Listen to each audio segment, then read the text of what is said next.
let's do this. To some people, Halo 4 is a solid entry in the Halo universe, and to others, it's a stain on a once great franchise. I'd stated in my Halo 5 video that I thought Halo 4 was pretty decent, and a few people disagreed with me, but hey, you know what? That's cool, that's okay. Truth be told though, I haven't played Halo 4's campaign in at least 5+ years, and when the game first came out, I would have been 14, and, anything with Master Chief in it was probably going to get an A+ from me. Looking at the game now after nearly 11 years, that's actually kind of crazy. Is it possible that Halo 4 was treated too harshly by the community? Perhaps I treated you too harshly. Or is it possible that it wasn't treated harsh enough by the community? IGN gave this a 9.8? Let's try and talk about it and see if we can answer the question, is Halo 4 better or worse than we remember? Get out your textbooks first though, because before we talk about the game itself, I think we need a brief history lesson. So before Halo 1, Bungie was off making games like Marathon, Myth, Oni. Now, when making Halo 1, they were seeking a bit of financial stability, especially after they took a hit with Myth 2. They had a weird bug, they had to recall it was like $1 million, and back then in the 1600s or whatever, that would have been worth like $8 billion today. So Microsoft purchased them. They released Halo 1, and I think we know the story from there. Fast forward to around 2007, and Bungie is looking to break away from Microsoft. There's disagreements about work culture, profit sharing, general Microsoft ruining things. They draw it out. Bungie wins their independence from Microsoft on 2 conditions, or at least 2 conditions important to the video. They make 2 more Halo games, finishing their contract, and Microsoft retains the rights to Halo. Microsoft was in the process of creating their own developer that would be solely devoted to Halo, and thus from the bowels of Microsoft, 343 was born. Oh, brother, this guy stinks! I think this is an important tidbit of history to know because if we dumb it down, Bungie was an established game developer bought by Microsoft. 343 is a game developer created by Microsoft, so you could almost say 343 is Microsoft. And when it comes to games, we know how Microsoft tends to treat them. And so we're brought to Halo 4, a corporate product by all accounts. Our game opens 4 years after the events of Halo 3. Chief is brought out of cryosleep to find himself in a Call of Duty climbing sequence and a press left bumper to execute scene. Oh boy, we're in for a ride. Chief and Cortana are greeted by a large rogue Covenant fleet outside the new planet Requiem. During this mission, the Chief notices a little blip from Cortana. Prime the launch for ignition. Cortana. It's nothing. They're then dragged into the planet by a gravity well. Our heroes set out to explore their new surroundings, fighting Covenant, and they come across our new enemies, the Prometheans. During this time, it is revealed by Cortana she runs on Windows XP and is rapidly declining. Cortana. I was put into service 8 years ago. 8 years. AIs deteriorate after 7. Chief believes that Halsey may be the only way to fix Cortana, so the goal is to get Cortana back to Earth as fast as possible. They then pick up garbled transmissions from the UNSC Infinity from somewhere outside Requiem. Realizing that this ship could be caught in Requiem's gravity well, Chief and Cortana attempt to disable what they believe are communication jammers so that they can warn the Infinity, but uh-oh, they weren't jammers, stupid. The librarian left little to chance, didn't she? The Didact is released from his gumball prison and deems humanity unfit to carry the mantle of responsibility. Now, if you don't know what this is, basically it's the forerunner belief that the most developed species was charged with tending to all life in the galaxy. More specifically, if there was a potential threat that could end all life in the galaxy, such as the Flood, then they would be responsible for dealing with it. Anyways, the Didact drags the Infinity down to Requiem, Chief and Cortana save the day, and we meet fan favorite character, Captain Del Rio. Arrest that man! Captain. Arrest him! Captain. Ooh, I hate this guy. But I love that I hate him. Chief and Cortana want to attack the Didact, and this guy does not care. He just wants to leave. He doesn't even believe that the Didact's actually a threat. I actually like him because I feel like he's the first officer we see to not care that Chief is Chief. The literal savior of humanity is standing before him. This man could not care. It's also pretty funny too because later when Chief and Cortana return to Earth, Captain Dorito is put on leave of absence for leaving Chief on Requiem. Arrest that man! Anyways, back to the story. Now, in order to flee Requiem, the planet's gravity well needs to be destroyed. During the mission to destroy it, Chief and Cortana get a strange message. They then proceed to be absolutely lore dumped by Lord Voldemort. That plan is now at risk. The Didact. Or the librarian, I mean. Now, to sum everything up neatly, turns out humanity used to be a multi-galaxy spanning civilization that came into conflict with the Flood. In the process of fleeing, they ran into the Forerunners and engaged in a multi-century-long conflict which resulted in humanity's defeat. The Forerunners stripped them of their technology and power, but then they had to deal with the Flood. The Didact solution was to use an object called the Composer to turn organic matter into mechanical Promethean knights immune to the Flood. They began forcibly turning humans into Prometheans before being imprisoned by the librarian. It then turns out that the librarian has been guiding human development and progress since then, and she accelerates the Chief's evolution to make him immune to the effects of the Composer, which the Didact once again seeks. Phew, alright, that makes sense? Cool. Anyways, Cortana's rampancy continues to worsen. I will not allow you to leave this! And the number one Halo character of all time drops his iconic line. Give me that chip. The Didact has to be stopped. If you won't do that, I will. I am ordering you to surrender that I love this because Chief is such a legend at this point that when he openly defies Del Rio, they pretty much side with Chief. Captain Dorito and his merry band leave, and Chief and Cortana attempt to disable the Didact ship. What are you doing? I can't resist his Prometheus! Like Dr. Halsey imprisoned me! They fail. They then hitch a ride with the Chicken Man himself. He manages to reacquire the Composer, and he makes his way to Earth to exact his revenge on humanity and reassume what he believes is his rightful place in the galaxy. Of course, it is up to Chief and Cortana to save the day, and honestly, no one else. Like, I don't think the UNSC helps you at any point in this fight besides when the Infinity fires a hole in the Didact ship. Anyways, armed with a nuke and a rapidly declining Cortana, Chief enters the Didact ship to finish the fight. Cortana begins splitting her rampant personality to begin overwhelming the Didact shield. The Composer fires, and Chief and Cortana together bring down the Didact using the power of the Quick Time event.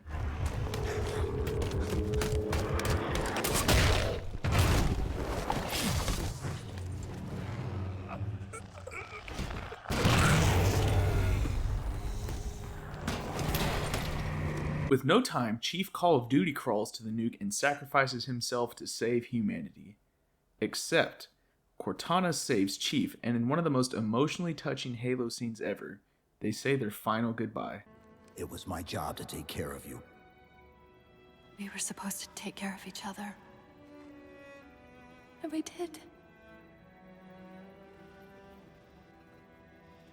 Cortana, please.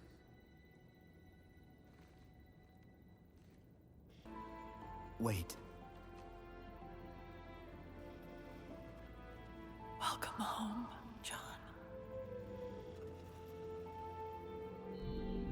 Except they don't because 343 ruined it. Alright, let's talk about the story overall. I actually really like Halo 4's story. I think there's a lot to enjoy from it, but there's definitely also some bad stuff. I really love the more emotional take on Chief and Cortana's relationship, and I think the overarching narrative, in the context of the Forerunners, is a pretty interesting place to take the story post-Bungie's trilogy. The lore is expanded on, the story feels more mature, and Chief and Cortana's relationship is at its deepest in this game. Now here's the issue, the Didact. Now, I don't know if you remember this, but do y'all know how many times you see the Didact in this game? Well, let's see here. There's when he's introduced as the villain, and then there's when you plant a grenade on him in the final fight. Actually, Tiglath, you see him kind of in the cutscene when the librarian's talking about the Forerunner in Human War. You're actually, look, that doesn't count, okay? And yet, still you fail. I think 343 made a mistake by introducing him and killing him in the same game. I'm not saying he's a good villain necessarily, because like we honestly don't get a lot on him in the game itself to determine that, but I'd like to think that he could have been a good villain over a 3-game arc. Just think about it. The whole Covenant Humanity War happened because the Prophets found out that their religion was founded on a lie, and they began a genocidal campaign to keep their power. The Didact, on the other hand, just hates humanity. He views them as inferior, as fuel for his war machine. If you haven't mastered even these primitives, then man has not attained the mantle. I don't know about y'all, but that in some ways is scarier than the lie that drove the Human Covenant War. What if, driven by the Didact, another human Forerunner war took place, all with the backdrop of the Chief dealing with the loss of his closest companion? I don't know if this would work, but I feel that it would be better than introducing the villain of the week like they ended up doing for the subsequent games, and it wouldn't make Cortana's sacrifice ring hollow as it did, seeing as how 1, she ends up surviving, and 2, she becomes evil. I think overall one of 343's biggest problems is how they write villains. They have a really cool villain on paper, but they either don't flesh them out or they make them goofy cartoon villains The Didact could have been a good villain, but they don't give him enough time in the story to breathe, and then you just kill him off and it doesn't really feel that meaningful. Escharum in Halo Infinite, he had a lot of cool lines, and he was a pretty unique take on a brute, but they just have him talk to you to death rather than actually contribute much to the story. The Spartans fallen, a victim for humanity. The UNSC lost. The Warden Eternal, honestly, he never would have been good. I think the problem is that 343 failed to stick the landing in this game, as there's no real tension in the final fight besides sci-fi villain has weapon that can do bad things. And the way Cortana saves Chief is not given enough explanation within the game. Like, why am I in a blue box? Like, that's not something that's explained to you in the game. You just kind of have to roll with it. Now, I do just want to say real quick, I know I'm talking about the Didact like this game needed an amazing boss fight to stick the landing, and I don't want to convey that necessarily, because Halo isn't necessarily known for its boss fights. Like Halo 3, 343 Guilty Spark, like, let's be honest, you just stand there and shoot at him with a Spartan laser a few times. But that's not the finale. You have the big epic Warthog run to finish the game off, and that's what people remember the most. Halo 4 just ends. Like, it's missing one more mission to kind of finish off. It's missing its Warthog run.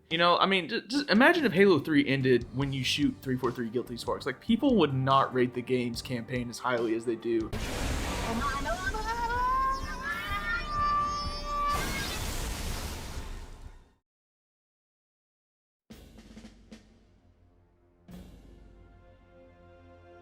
For us, the storm has passed. There's a comment on one of my videos that I fully agree with. Each of 343's Halo games feels like the starting point of a trilogy. Like, all three of these games are supposed to be within a self-contained trilogy that feels connected, but they don't feel connected at all. I do think Halo 4 has a really good story overall, and I enjoyed it quite a bit. But I think it's just hurt by 343's lack of planning they had when making the trilogy, and it really shows with each subsequent release in their series. Oh, no.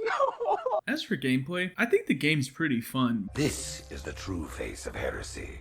One who would subvert our faith and incite rebellion against the High Council. But there are definitely some major issues here. First being the level design. Now, it's worth noting this game came out near the end of the 360's life cycle, so I'd like to believe they were pushing the capabilities of the console to its limit, and that kind of contributes to some of the levels being so linear, kind of like how Bungie had to for Halo 2. Regardless, there are just some garbage levels in this game, most notably Mission 5, Reclaimer. You stand on a mammoth for 20 minutes and sometimes get off to destroy random shields. Like, it's so lame and slow. Like, it's like an on-rail shooter, it feels like at times. They also have a few of these flying sections, which, I'll be honest, it's a dream come true to fly a Pelican, but you just sort of shoot Spartan lasers at dropships, and that's about it. I think 343 tried to give us their version of a Warthog run like we had in Halo 1 or 3 before the final fight with the Didact, but the ship flying section ends up feeling like something out of Lego Star Wars or something. Like, it just doesn't have the same feeling as the Warthog runs, and I just don't know why. All clear, kid. Now let's blow this thing and go home.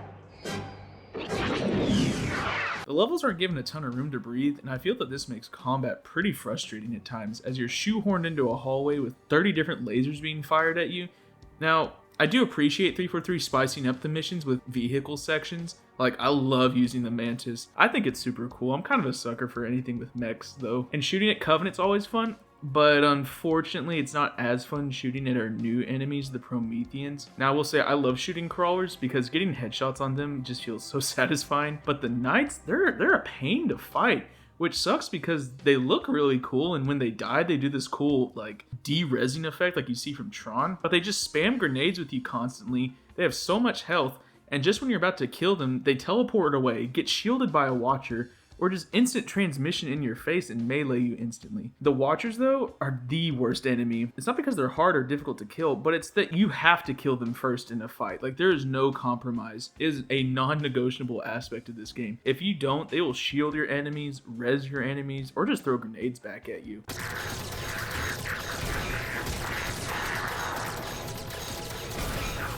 And you can make the argument like, well, that just means it's a priority target, so you need to learn to focus on it. And like, I get that, but in past encounters in Halo games, you know, you could come up against like 3 Jackal snipers, oh, but there's some grunts running at you with grenades, but oh, there's 3 elites. Like, you had to kind of decide what was the biggest threat at the time and figure out who you wanted to attack. Whereas here, you gotta kill the Watcher. You have to do, I don't care if you're getting meleeed to death by a knight, you have to kill the Watcher. Now, all that to say, I'm not sure if all these issues are the enemy's fault or the weapons. To be or not to be.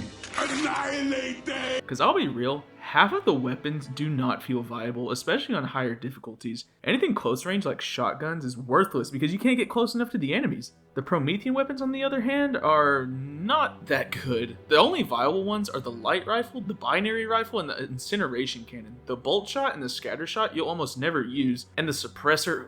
the suppressor. This gun, I'm gonna be real, I think the Halo 4 version of the suppressor is the absolute worst gun in the franchise. The spread on it is insane. It does no damage, taking almost an entire clip at short range to disable the shields of a knight. It's terrible. Also, weapons just generally don't have ammo in this game. Like, look at the light rifle. You're like, oh, you have 108 shots. Wrong. It's actually like 36 shots since 3 ammo are used every time you fire. You'll be staring at the ground constantly trying to find a weapon to pick up because you'll burn through ammo so quick on higher difficulties. I do like the variety of weapons in this game though. I just wish that some of them popped up more, like the sticky grenade gun or the saw. Chief has a bunch of new armor abilities too, which they're fine, I guess. They'll definitely help you get out of certain situations. I just wish they had been tuned a little bit better. Like the thruster pack is the main culprit for me. In Halo 4, for whatever reason, when you thruster pack, it throws you in this super quick, wonky third person point of view only to snap you back immediately to first. It just looks... it's weird. Also, I really like how Promethean vision looks when you use it too. Overall though, I do think the game is fun, just not so much when you're fighting Prometheans because then it's borderline annoying. There's just some weird weapon balancing choices in the game, and there's also some not great levels here. But at its heart, I do still think it's an enjoyable experience, and we have to give credit where credit's due. This game has split screen campaign co-op. Halo 5 and Infinite do not have this, so I'm gonna give Halo 4 a good noodle star.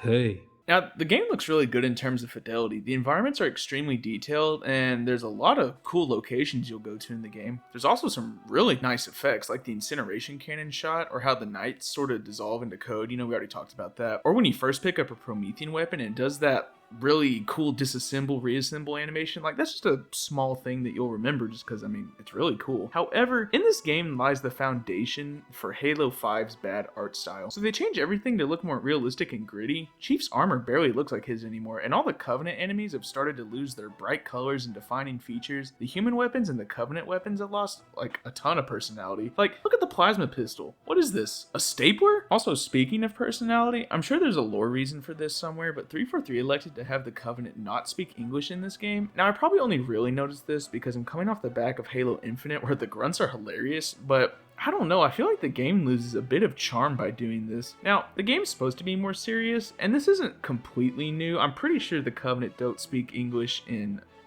Reach or Combat Evolved, but I don't know, just small changes like making the weapons look different, the enemies, the dialogue. I feel like the game loses a lot of what we think of when we think of a Halo campaign.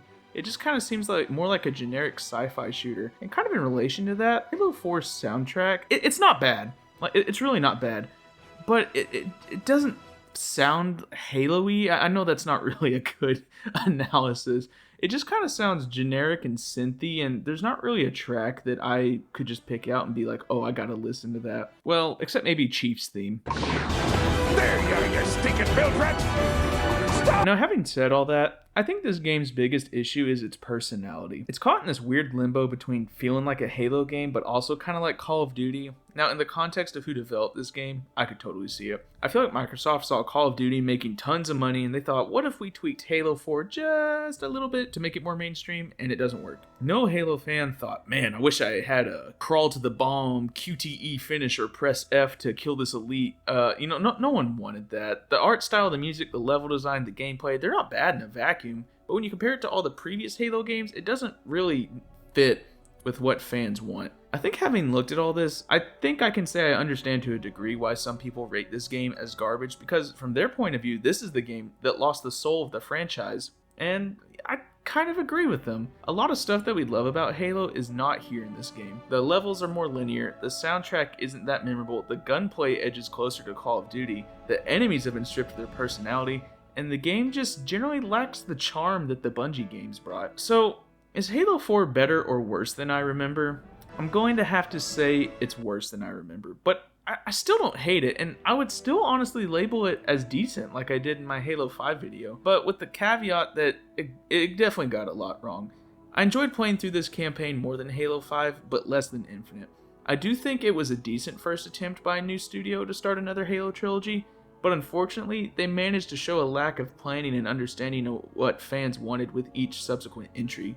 If I could put my opinion of Halo 4's campaign in one sentence, I would say that it's a good game, but it's not necessarily a good Halo game. Halo 4 could have served as the launching point for the new trilogy where each subsequent game improves in both story and gameplay from the one preceding it. Unfortunately though, Halo 4, 5, and Infinite, they're just individual entries marketed as a trilogy, as 343 and Microsoft frantically try to recapture the magic of the franchise. I don't think it's fair to give Halo 4 a 0 out of 10 simply because you hate 343, but it's definitely fair to recognize this game's shortcomings. I really hope 343 can find their footing with Halo. It kind of looks like they may be on the right track with Halo Infinite Season 5. They finally figured out how to provide live service for a live service game, so that's a bonus.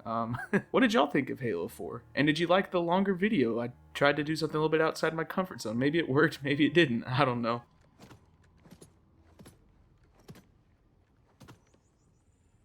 I thought you'd be taller. Anyways, that's all I got, guys. I'll talk to y'all later. Bye.